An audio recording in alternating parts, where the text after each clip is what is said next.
Olá, meus queridos, sejam bem-vindos diretamente de Dois Córregos, interior de São Paulo. Eu, André Massolini, peço licença para falar com você. Se você quer saber sobre os meus atendimentos, para que eu possa então te ajudar, para que eu possa mergulhar na sua história, apontar algumas coisas para te iluminar, é só você acessar o meu site www.andremassolini.com.br. Lá você verá todas as informações, valores, tudo certinho, certo? Lembrando que eu não atendo só relacionamentos amorosos, relacionamentos familiares, seja problema com pai, com mãe, irmãos, problemas de ordem profissional, pessoal, não estou me entendendo, não sei o que está acontecendo, não sei porque que eu estou com essa angústia, não sei por que eu não consigo ver valor em mim mesmo. Ou seja, só você acessar o meu site, lá você verá todas as opções em atendimento. Vamos então ao e-mail dela, que diz assim: Olá, André. Primeiramente, gostaria de agradecer pelo seu trabalho. Acompanho você desde 2019 e aprendo todos os dias com você. Gratidão por tudo. Muito obrigado. Preciso avisar que a minha história é longa, pois eu pretendo dar muitos detalhes para que você consiga entender melhor o que se passa comigo. Sou uma jovem de 18 anos, sou muito estudiosa, sonhadora, amo ajudar as outras pessoas. Inclusive, meu sonho é ser médica. Cresci numa família pobre, mas que apesar de tudo, sempre fizeram de tudo por mim e minhas irmãs. Cresci no interior, nunca morei em cidade. Eu sou uma pessoa muito sensível, isso desde que eu me conheço por gente. Sempre fui de chorar com muita facilidade, sempre me comovo quando as pessoas me falam de seus problemas, etc. Eu nunca tive namorado ou algo do tipo. Sou uma garota virgem e BV. BV é boca virgem, viu, gente? Nunca beijou. Mas isso, sinceramente, não me importa, pois eu sei que tudo tem o seu tempo. Já escutei, sim, muitas piadinhas sobre isso, principalmente na escola e de parentes próximos. Ficavam dizendo que eu sou estranha, que provavelmente sou lésbica e que vou ser uma solteirona. Isso me incomodava muito antes, mas hoje eu não sinto nada a respeito disso. Não, veja bem, eu percebo que as pessoas estão muito imbecis mesmo. Imbecis. Chega a me dar ranço, sabe? Ver um negócio desse aqui. Então, quer dizer, eu nunca fiquei com ninguém, sou virgem, nunca nem beijei. Ah, nossa, meu Deus do céu, isso é um problema. Então, ao invés das pessoas pensarem na fome mundial, guerras, desigualdades, não. As pessoas estão incomodadas com aquela pessoa que não está se relacionando amorosamente com ninguém ainda. Esse é um problema. E aí eu preciso, então, classificar, rotular, porque tem um grande problema nisso aí. Então você deve ser lésbica. Como se lésbica não beijasse. Como se a menina, pelo fato de ser lésbica, então, tivesse fadada a ficar isolada de tudo e de todos. Primeiro que, então, esse raciocínio nem faz sentido. Por aí você vê como as pessoas estão imbecis. Elas querem, de alguma forma, classificar, rotular a outra pessoa, atribuindo a ela um problema. E aí também já vem uma questão preconceituosa. Porque eu quero dizer que ser lésbica é um problema. Então, é um problema.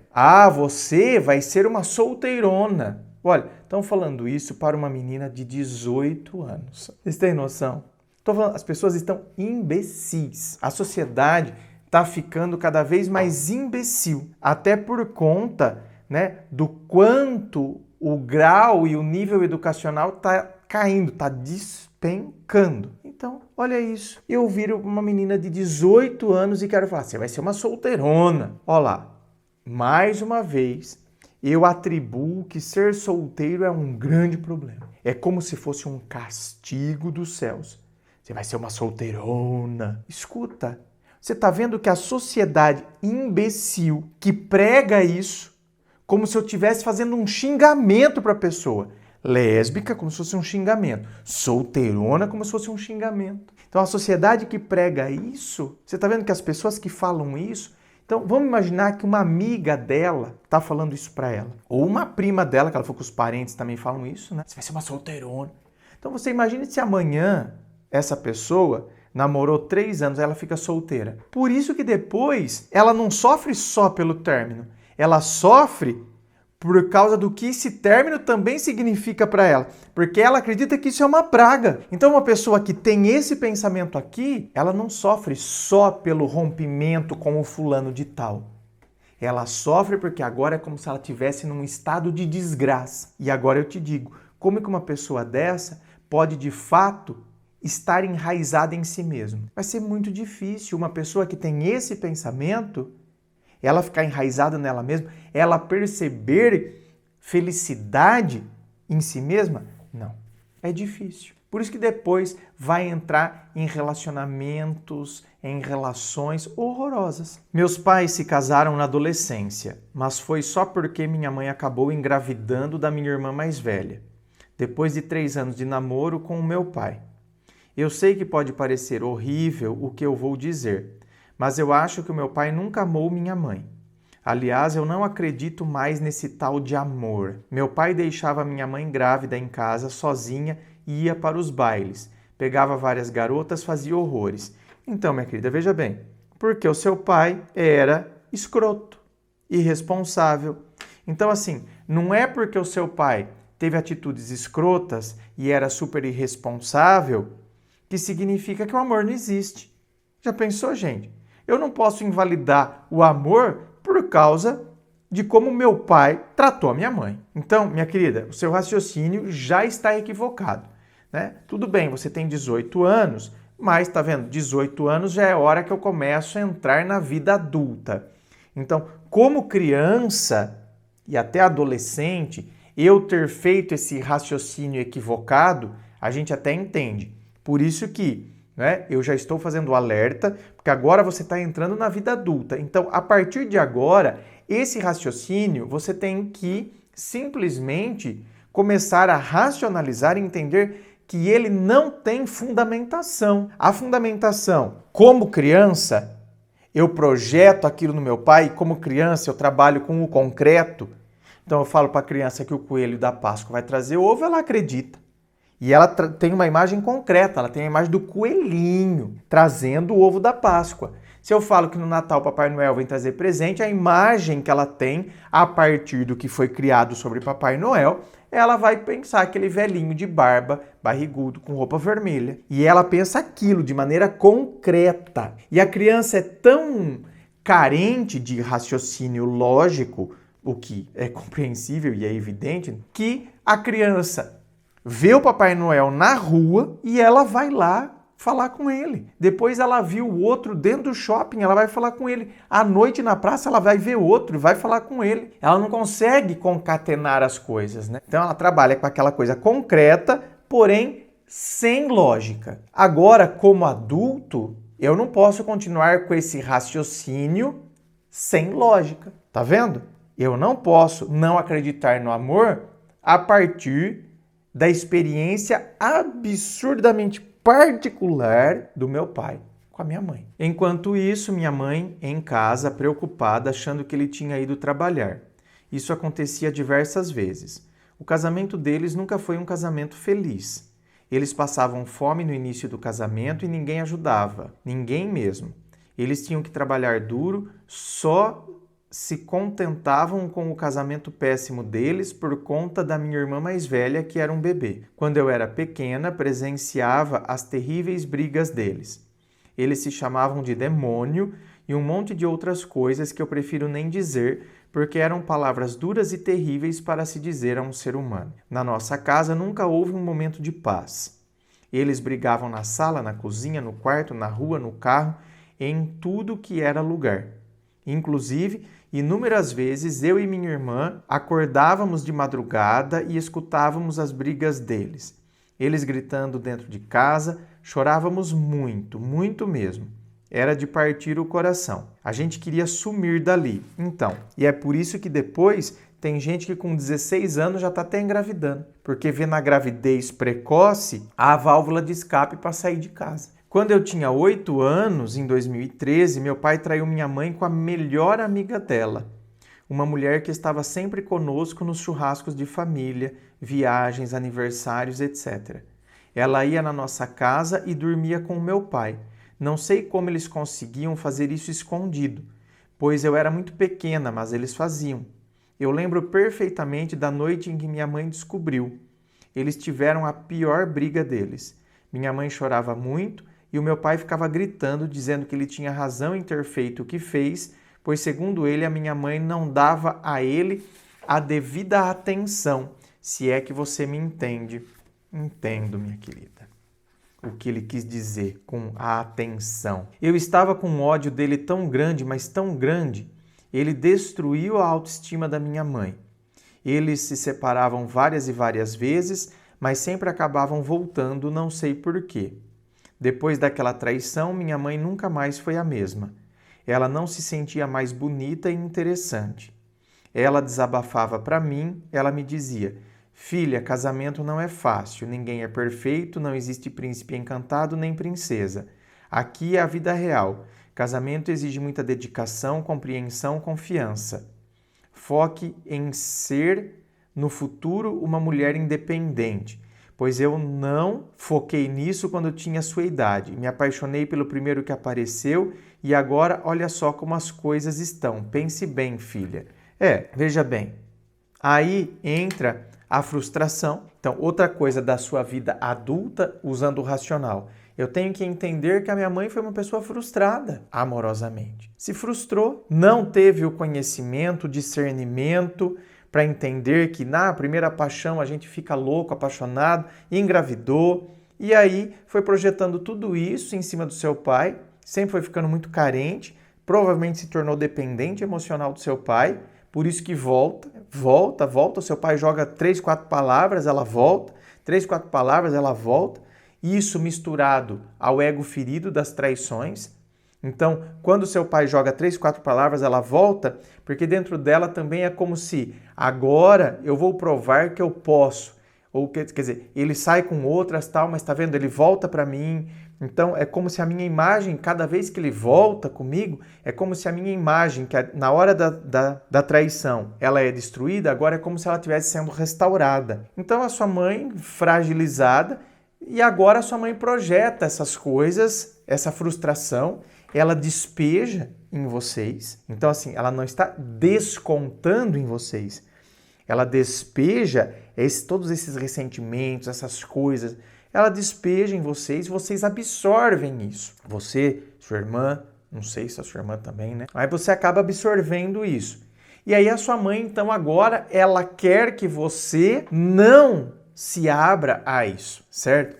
Ela quer que você agora tenha uma vida diferente da dela. Então, claro, a sua mãe não deixa de ter razão, mas, em contrapartida, a maneira como isso é feita acaba influenciando a você ter esse pensamento de que eu não acredito no amor. E eu sempre escutei todos os conselhos. Tanto é que eu nunca tive namorado, escolhi esperar, pois não quero me entregar ao primeiro que aparecer. Pois eu tenho muito medo, André, muito medo mesmo.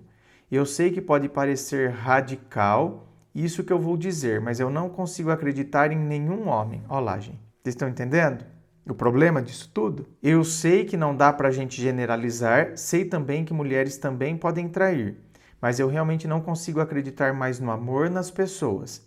Para você ter uma noção, eu tenho até medo de chegar perto de um homem, de falar com um, pois eu sinto que ele certamente irá me enganar, assim como meu pai fez a vida toda com a minha mãe. Eu sinto que os homens só querem sexo com as mulheres, sem se importar com seus sentimentos. Pelo menos foi isso que eu vi até hoje. Meu pai só era carinhoso com a minha mãe quando queria sexo. Depois disso, ele sempre voltava a ser o mesmo estúpido com ela. Outra coisa que eu gostaria de mencionar é que isso tudo afetou também minha autoestima. Eu nunca consegui me sentir bonita e atraente, nunca mesmo. A vontade que eu tenho é de me encher de plásticas para ficar tão bonita quanto as atrizes e modelos famosas. Já sofri bullying na escola e isso ainda me marca muito. Já gostei de vários garotos, mas a grande maioria das paixonites que eu tive foram por famosos, homens inalcançáveis. Por que será? Porque é mais fácil amar esse que está lá longe, porque assim não tem perigo, né? Não tem perigo. Os próximos, os que me são próximos, eles são perigosos. Inclusive, estou tentando me curar de um amor platônico que estou tendo por um homem muito bonito que conheci há pouco tempo.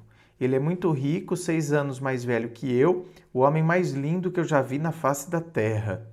Mas é impossível ele me querer, pois eu sou pobre e eu não sou muito bonita e gostosa como as mulheres que ele provavelmente deve querer. Até porque um homem rico e bonito que nem ele não vai querer uma mulher que seja feia. E feia a partir de qual critério? Feia a partir de qual critério? Porque, por exemplo, o príncipe Charles é o príncipe e hoje é rei. E ele preferiu a Camila Parker à princesa Diana. E a princesa Diana é uma mulher maravilhosa. Tá vendo? Se você colocar os critérios que a sociedade que padroniza, a gente colocar a princesa Diana e a Camila Parker, quem que é mais bonita?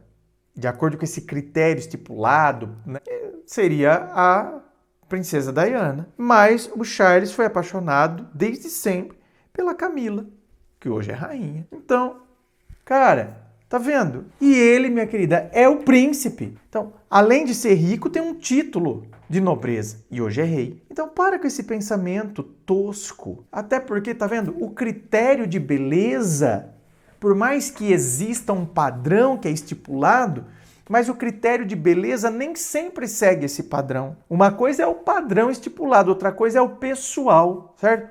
O pessoal. Eu sempre dou esse exemplo. Eu, lá no passado, eu era fascinado por homens magrelos. Mas quando eu digo magrelo, é magrelo esqueleto. Então eu lembro que uma vez eu fiquei com um cara numa festa, uma baladinha, não sei, e minhas amigas ficaram chocadas. Mas, gente, como que pode? Não sei o que, e ficava e me zoavam. Eu nunca liguei para esse tipo de zoação. Porque tem gente que, tá vendo, se incomodaria. Tem gente que ficaria, não sairia mais ou não assumiria, sairia escondido com a pessoa. Olha que coisa chata. Mas tem gente que faria isso. Então, tá vendo? Esse critério de beleza, existe um padrão estipulado, mas significa que você vai seguir o padrão? Eu não seguia, por exemplo. Eu estava super fora do padrão. E aquilo me encantava, aquilo me enchia os olhos, era aquilo que me atraía. Depois, meu critério mudou um pouco. Antes desse, eu tive outro amor platônico por um cantor que nem é brasileiro. Sofri muito, chorava horrores todos os dias, pois eu queria estar com ele. Então, tá vendo? Aí cria uma realidade que aí beira o infantil. Né? Eu até choro por uma pessoa que nem brasileira é. Tá vendo como a questão da autoestima entra aqui, gente? Por quê? Porque no mundo real, e entra o medo, né? No mundo real eu tenho medo. Então, eu vou choro, inclusive, por um cara que nem brasileiro é. Porque, pelo menos, esse aí não tem perigo. Ele é tão distante, que esse cara não vai me magoar. Enfim, eu precisava muito escrever isso, desabafar. Pois são coisas que eu guardo dentro de mim e que nunca contei a ninguém. Desculpe, André, se eu pareci dramático ou algo do tipo, eu busquei ser 100% sincero em tudo que eu falei e fui. Peço, por favor, que me dê um conselho, um direcionamento, porque eu quero ser uma mulher forte, eu quero me tornar a minha melhor versão. Então, para ser uma mulher forte, vai ter que abandonar esses raciocínios próprios da infância. Vou ter que racionalizar e entender que raciocínios que eles foram fabricados, né? Foram moldados na criança, agora não fazem mais sentido. No mundo adulto, aquilo ali não faz mais sentido. Por isso que eu preciso ativar o meu modo racional e, por vezes, vou precisar fazer terapia? Sim, vou precisar da terapia. Com uma análise profissional para me auxiliar, para que eu tenha instrumentos para ir desmontando esse mecanismo que hoje não faz mais sentido dele continuar existindo. Inscreva-se. Fico aqui aguardando a sua inscrição. Se você curtiu, dá o seu joinha, compartilhe com seus amigos. Muito obrigado, beijo no coração e, é claro, um forte abraço.